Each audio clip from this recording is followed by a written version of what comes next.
What's up, everyone? Kriddle here, and I wanted to give a review, hopefully a quick review. We'll see how long it goes and how much I ramble, of New World Aeternum. So I played this game just to give you a little idea of me and how I play games. I played this game when it first came out, and I put about 800 hours into it. Maxed out my character. That would be this one right here, level 60 character. I maxed out that character. I got all my harvesting skills, all my trade skills, except for like furnishing up to 200. Basically maxed out everything I could possibly do, and the game kind of just fell apart for me. Now I am on a fresh start server. That's what this little star thing right here, the sun little symbol means. Fresh start server. I have a level 50 character. It does go up to 65, so I haven't maxed that out yet. And that's because I've just found myself having more fun running around and doing random things. And I think that's the biggest thing for this game. If you want to play this game, I do recommend it. I think it's fantastic. But don't just push for level 65. There's still quite a few people playing that are just about, I'm going to log in. I'm going to go straight for level 65, which you can do through the main story. If you just follow the main story all the way through to the end, you'll be level 65 at the end of that. And then you can start doing the end game stuff. Well, the end game stuff in this, there's a raid. There's one raid. There's like an overworld thing that you can do. But anybody can participate in that. And then there's, some high level dungeons and stuff. So once you get to max level, what is there really to do other than gear score hunt, which is, I think you can do like 3 dungeons a day and then do a raid once a week or something along those lines.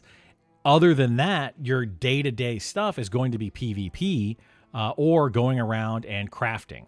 So that's why I say don't be one of those players that is just going to level up to 65 and then complain about there's nothing to do in the game. There's so much to do in this game that you will most likely never finish it all. As a casual, normal, everyday player, you will most likely never finish everything there is to do in this game. Leveling up all your trade skills and your refining skill, all that kind of stuff, leveling those up by themselves. I've played for another, 50 or 60 hours with this fresh start server, and I'm barely even scratching 100 in all of those. And they go up to 250, and they just get much more difficult the higher you get. I remember trying to get up to 200 originally on all of my trade skills, and I would sit there and farm for like 8 hours in a loop trying to get iron ore to be able to go and refine that to be able to move up and that kind of thing. It was a real pain in the butt. They have definitely made that a little bit more streamlined. It's a lot easier when you break down your weapons or armor or different things in the game. You can salvage them. You'll get items that you can then go to a crafter and use those at your crafter to help you level up your crafting skills, which is great. And then when you're going down, let's say you're cutting down some trees, you might randomly get some types of sap or whatever, and you can take that to your refining, and you can refine it to learn a little bit about logging, or you can learn a little bit about mining, depending on whatever it is that you're doing. So it helps you to level those up a little bit easier and a little bit more smoothly, which is one of the best features that they added to this game. Another one is the storyline. As you're going through the main story, there are breakpoints where they're going to show you cutscenes, which help you follow the story a bit better. That I really enjoyed quite a bit. I haven't been watching every single cutscene, but every once in a while, I'll watch a cutscene. I've been skipping through a good bit of the story because I kind of saw it previously, but I didn't get to see it with all the cutscenes. So if you like that kind of thing, this game is fantastic for that. It's kind of like playing a single-player game in an MMO world where you can play it single-player. You can do everything you want to single-player except for dungeons, and then you can go join the overworld raids. You can still play those single-player. You don't have to join a group. But at the same time, you have people to socialize with. The housing hasn't changed a whole lot. It seems like they fixed a few of the housing things. I know that there were some bugs in there previously where, you couldn't see the correct score on your house and the rank and all that. It seems like they fixed a lot of those things. Hopefully they have, at least as far as what I've seen from what I've played. The dungeon queue system is amazing. So much nicer than having to go directly to the dungeon and everybody having to be there and walk inside. Like it was just a real pain in the butt previously when the game first released. to get people together and go into a dungeon. Now you can literally just queue up for a dungeon, and whenever it finds it, it says you're ready to go. You go in, do the dungeon, and then you leave, and you end up right back where you were before entering the dungeon. It's a lot like Final Fantasy XIV in that aspect, which is wonderful. Like it's hands down probably one of the best features that I've come across. So do I recommend this game? Absolutely. This is a fantastic game. At this point, it's a lot of fun. And I think that anybody that is looking for a social MMO should definitely check this game out. If you want to just do in-game raids, and in-game dungeons and that kind of thing, I think Final Fantasy is probably the better route for you. If you're trying to compare this to something like Throne and Liberty that just came out, I do not recommend that game because it is very, very, very pay to win. So you're gonna just feel left out unless you pay money, and most people don't really want to pay a bunch of money. They might pay a little bit here and there. This game does have a cosmetic store, but there's no pay to win to it, so you can buy all sorts of cosmetics for your character. And there's some really cool things out there. Armor for your mount. That's another thing that I didn't even speak of. The mount system is much better. Just having a mount to be able to run around rather than having to run around, slowly everywhere you go makes this game so much better.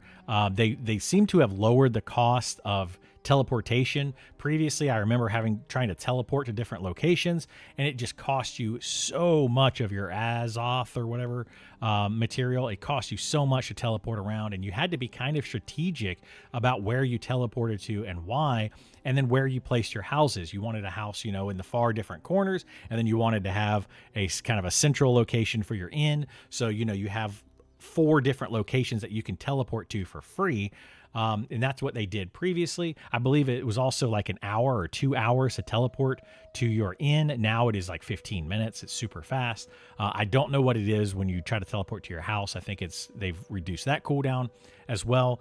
So this game is much more digestible than it used to be. So you can still get into it, play it, have fun as a casual player, and there's still plenty to do at the end game, which is going to be mostly PvP, but you don't have to PvP. You could just be the person that provides, gear for the other players, upgrades and housing things, stuff like that. I do kind of wish that they did change something, like they took away the deterioration or the where your armor broke down.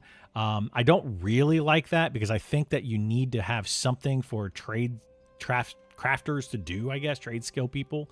It's kind of like once you get your gear, you don't need to upgrade it anymore. You're just done. So I don't really like that. And then as far as I can tell, still the best gear to get in the game, you have to go and do these daily dungeons and this one like weekly raid thing. And you have to do those to be able to get up to that 725 gear score. I think you can craft a few items that way, but you still have to go and do those raids and those dungeons to be able to do that. So you can't really make the best gear in the game from just crafting. But I think they need to add a little bit more as far as that's concerned. But like I said, you can just go out, play the game, and you can do all of that yourself if you want to, which I do believe is the best part about this game. Anyway, that's my quick review. Hopefully it was quick enough. Give this game a 2 thumbs up. Just don't, like I said, do not play it to get to end game and then wonder what to do there. That is not why you should play this game. If that's what you're looking for, this is probably not the game for you. And the player base will make or break this game based on how many people are on your server and how active those people are on your server. That's what's going to make this better. At this point, we do have cross-platform. So we have PlayStation, we have Xbox, and we have Steam players or PC players all playing together. So hopefully that keeps that player base higher, which does make this game much better. As soon as that player base drops, this game is probably going to be less and less and less fun, the fewer players that you have. So I do recommend starting on a fresh start server. If you played this game previously like I did and put in 800 hours into it, I still said, you know what? I logged into that character. It was just nothing but people complaining about, oh, the game is the same. And it's like, it is the same at the end game, which is where all those people are now. But the the process from level 1 to 65 is much, much better, miles better than what it used to be.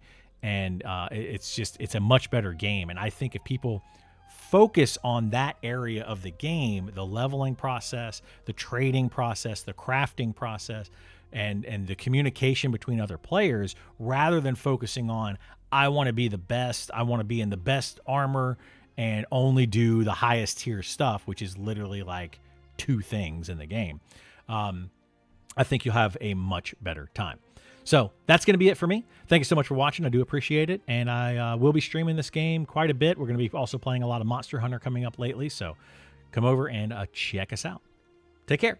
Bye.